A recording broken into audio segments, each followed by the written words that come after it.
Nela Bali, pulau kecil yang terkenal karena budaya dan macam ritualnya yang terkenal sampai keluar sana. Buat kerabat kami yang beragama Hindu, sembayang to sing hanya kewajiban. Ini sudah jadi bagian hidup mereka.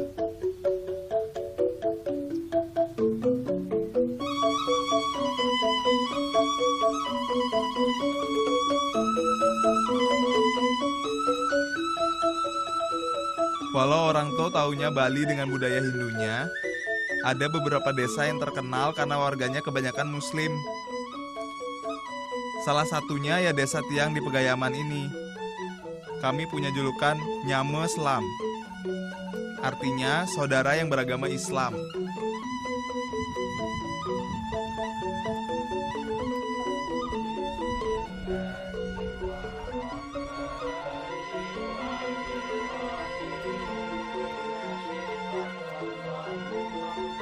Nama Tiang, Wayan Rosihan. Tiang lahir dan besar di Pegayaman, desa Muslim di Kabupaten Buleleng.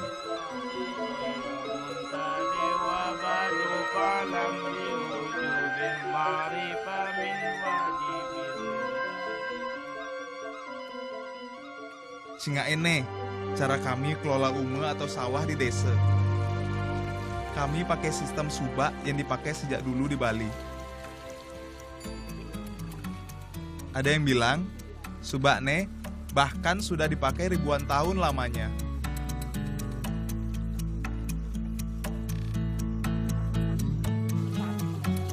Subak itu sistem pengairan ume yang digunakan secara khas oleh masyarakat Bali. Tujuan itu supaya para petani dapat jatah air sesuai sama keputusan waktu musyawarah.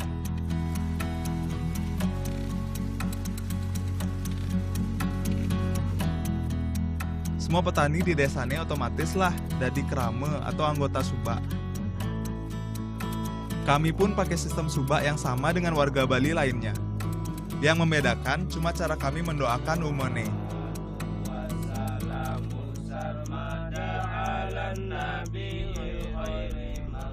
Tidak pakai sesajen atau persembahan gitu. Kami yang Muslim lebih sering membacakan ayat-ayat suci untuk ume dan sumber air di desa. Biasanya diminta doa, macam kami beginilah, lulusan pondok pesantren.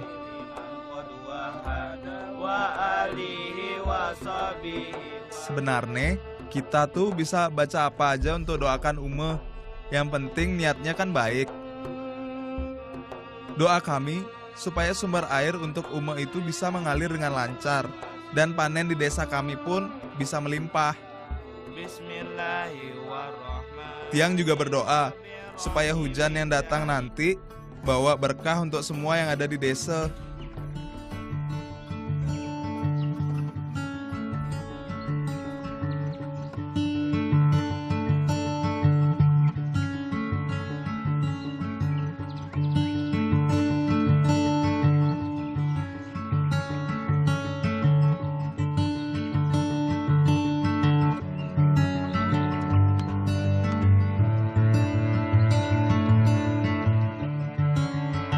Sing cuma ume yang jadi sumber penghasilan kami. Warga di Pegayaman juga gantungan hidup dari hasil tegal. Hampir semua warga punya tegal yang digarap sendiri-sendiri. Kalau Tiang lagi libur, biasanya tuh ikut bantu juga lah di tegal. Apalagi kan sedang musim panen.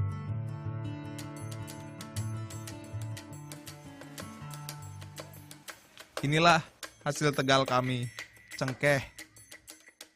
Sing seperti daerah Bali Selatan yang terkenal sama wisatanya, Bali Utara justru dikenal karena hasil tani dan kebunnya. Itu karena daerah utara nih pernah jadi jalur perdagangan besar waktu zaman penjajahan. Pelabuhan-pelabuhan besar memang lebih banyak ada di utara.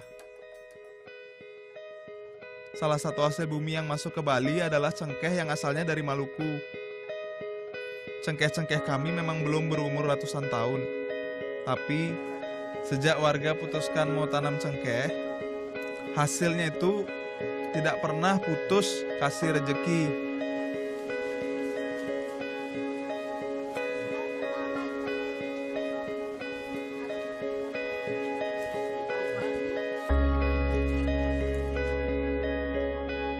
Dari hasil Tegal jugalah tiang bisa sekolah sampai lulus.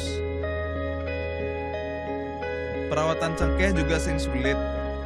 Hanya disiram, sudah begitu sing banyak hama dan penyakit. Mulai dari tanam sampai petik, kita harus tunggu 5 tahun baru bisa. Itu sebabnya cengkeh ne sudah seperti harta buat kami.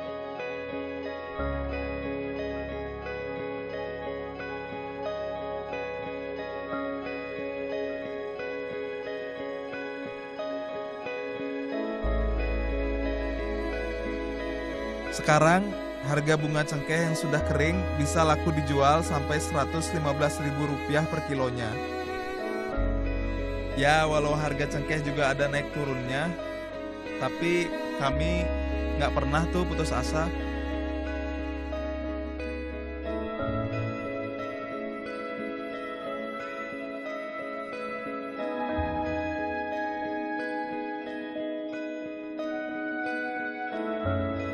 Hasil cengkeh Pegayamanne nantinya dibawa ke Jawa untuk dipakai jadi campuran rokok.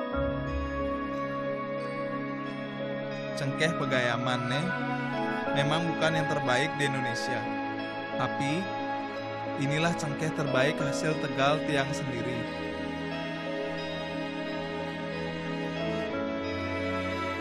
Sing ragu lagi kalau tanah kami ini memang subur. Bapak bilang apa saja bisa tumbuh di tanah kami asal mau kerja keras. Tapi kerja keras tanpa doa dan ucap syukur asane itu sing lengkap. Alhamdulillah, entahlah nesing tayan putus kami ucapkan.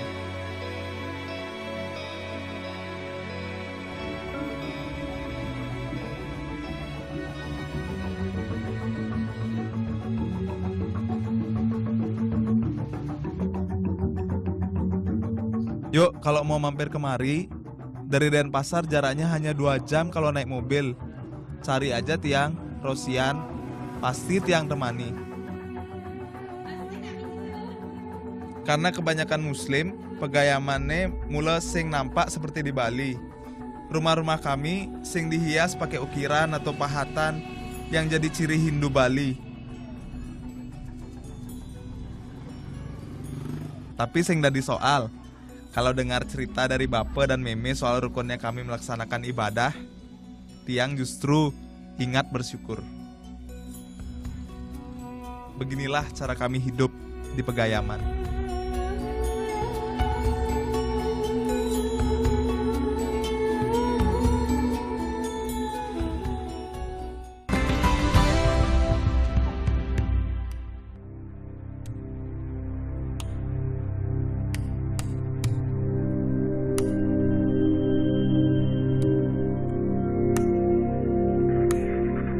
Meski Islam jadi agama minoritas di Bali, sing ada cerita kami susah lakukan ibadah.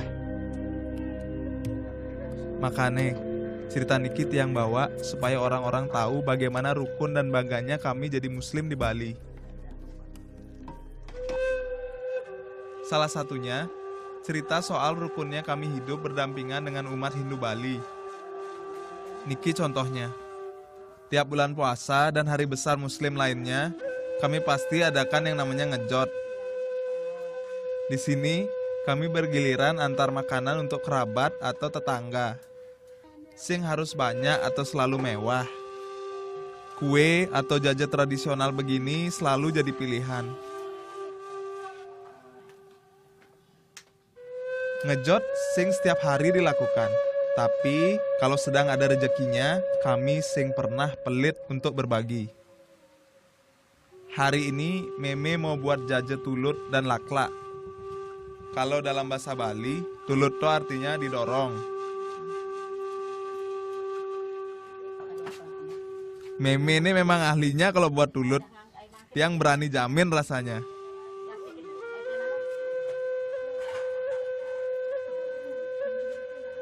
Kalau buat jaje, Meme itu selalu dibantu sama Bu Siti, tetangga kami. Beliau ini ahlinya kalau bikin jajan laklak. Bentuknya tuh seperti kue serabi kalau di Jawa sana. Lagi-lagi tiang jamin lah, rasanya tuh enak.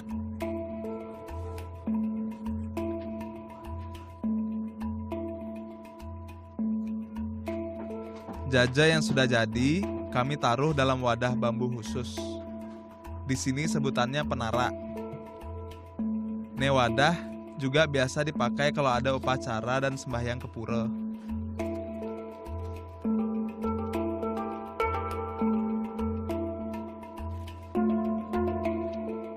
Penara dadi tanda penghormatan untuk kerabat-kerabat. Ngatuang kepuman sampai yang salam ibu kebeli gede nih. Nggih. Ngejot sendiri sebenarnya bukan tradisi asli Muslim di Bali. Budaya umat Hindu untuk menjaga hubungan baik dengan sesama tanpa pandang status. Biar begitu, kami sing ada kok keberatan dengan tradisi itu. Tujuannya pun baik dan sing mengganggu keyakinan beragama. Buat tiang, ngejot jadi salah satu cara silaturahmi. Meski berbeda, bukan berarti hubungan jadi putus.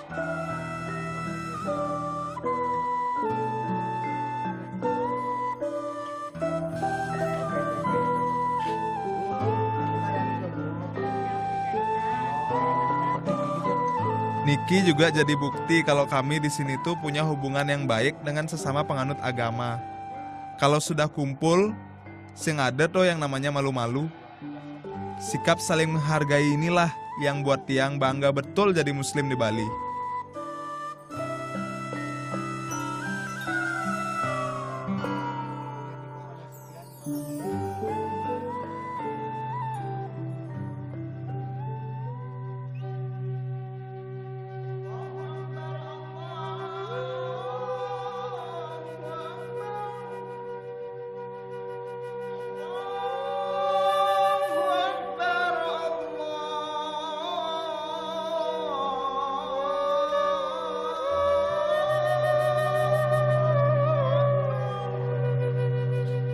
Islam sudah masuk ke Bali sudah cukup lama, sekitar abad ke-16. Kalau kata orang tua dulu, nenek moyang kami itu datangnya dari Jawa sampai Bugis. Salah satunya prajurit yang dibawa dari kerajaan Belambangan di Jawa Timur untuk membantu Raja Bali, Ki Gusti Ngurah Panji Sakti, memperluas kekuasaannya. Sebagai rasa terima kasih, diberilah hadiah berupa tanah yang sekarang jadi Desa Pegayaman. Inilah kami, keturunan para prajurit Muslim yang akhirnya jadi satu dengan Bali. Kami pun diberi kebebasan untuk jalankan ibadah. Masjid kami sing tayen sepi.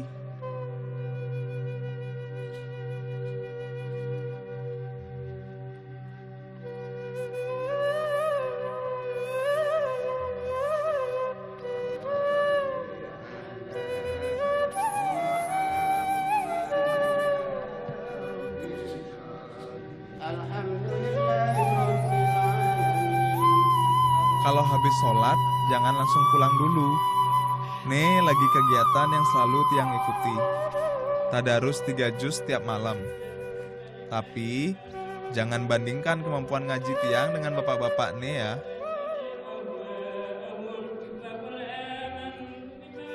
Tradisi di desa kami niki sing lakar berubah. Tradisi yang sudah kami jalani selama ratusan tahun menyatu dengan adat di Bali.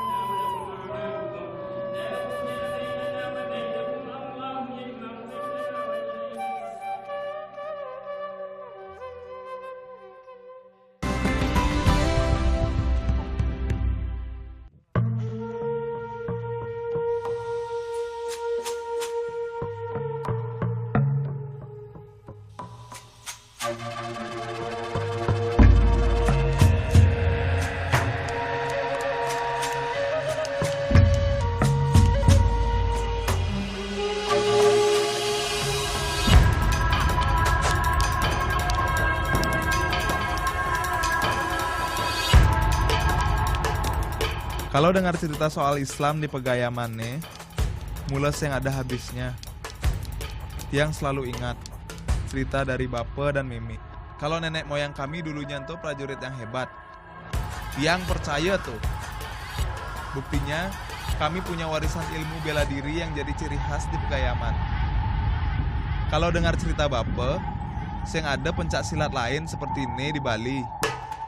Cirinya kami pakai belebet atau tongkat rotan yang jadi senjata.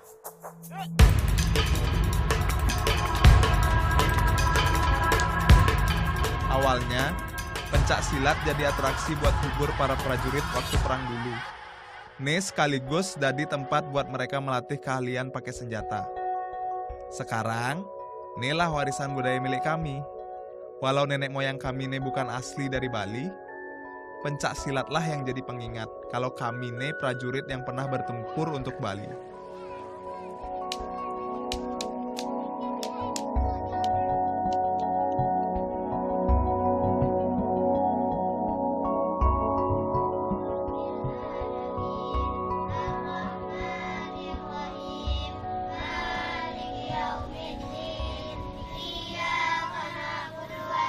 Bersatunya kami dengan budaya Bali pun masih bisa dilihat di kehidupan sehari-hari. Masih banyak orang tua di Pegayaman yang kasih nama anaknya pakai penamaan Bali. Wayan sadang dengan aku wayan ketut sadang.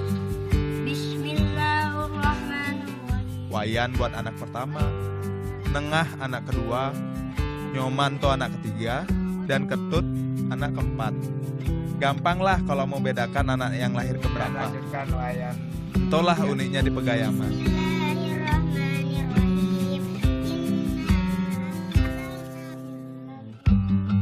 Nambah satu lagi kan, bukti kalau kami bangga jadi penduduk Bali. Coba Gen, kau tanya anak-anak aslinya dari mana. Yang yakin mereka akan jawab, kami ini orang Bali.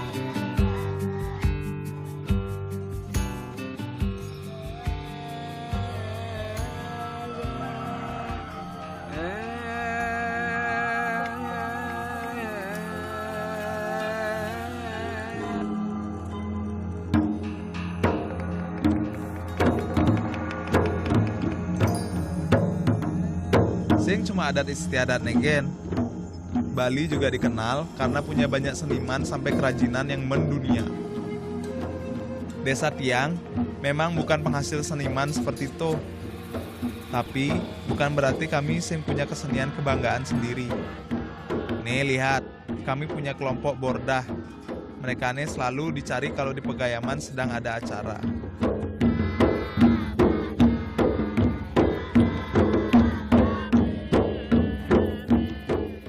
Stamina tuh nomor 1 untuk mereka. Bisa sampai semalam suntuk kalau sudah tampil. Bordah tuh nyanyi dan menari sambil bacakan sholawat untuk Rasulullah sambil diiringi rebana. Asal kegiatan niki mulanya dari Mesir sana.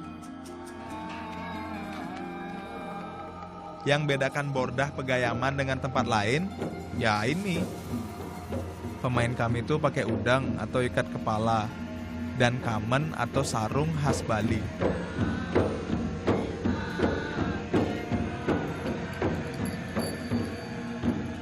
Inilah seni kebanggaan desa kami. Makanya, mulai dari anak-anak sudah kami ajarkan untuk kenal bordah. Ini juga latih mereka buat hafalkan syair bordah di luar kepala.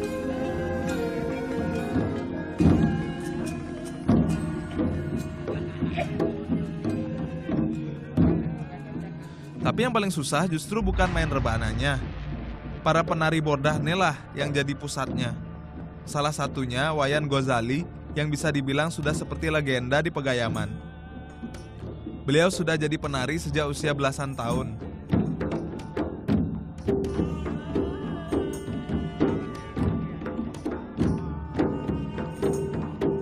Bapo juga pernah cerita, kalau mentalnya sing kuat, bisa sampai gila menari bordah, atau bahasa Balinya buduh.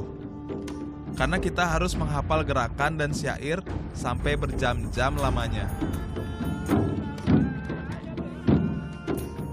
Makanya, sing banyak penari muda di Pegayaman sekarang. Karena yang ada penerusnya, penari seperti Pak Ghazali lah yang masih suka dicari kalau ada hajatan.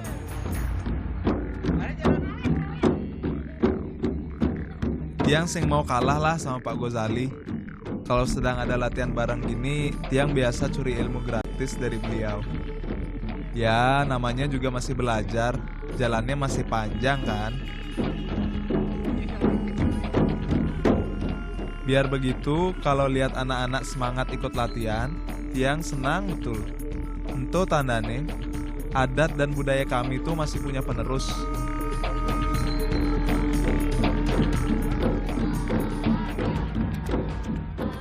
Dari Pulau Dewatane, cerita desa Pegayaman berawal. Perbedaan sing pernah jadi soal, justru adalah hal yang harus kami syukuri. Banyak sudah cerita soal Islam yang menyatu dengan kekayaan budaya Bali. Cerita soal rukunnya kami yang nanti akan Tiang wariskan ke anak cucu. Tiang bangga jadi bagian dari budaya Bali yang kaya. Indonesia bagus.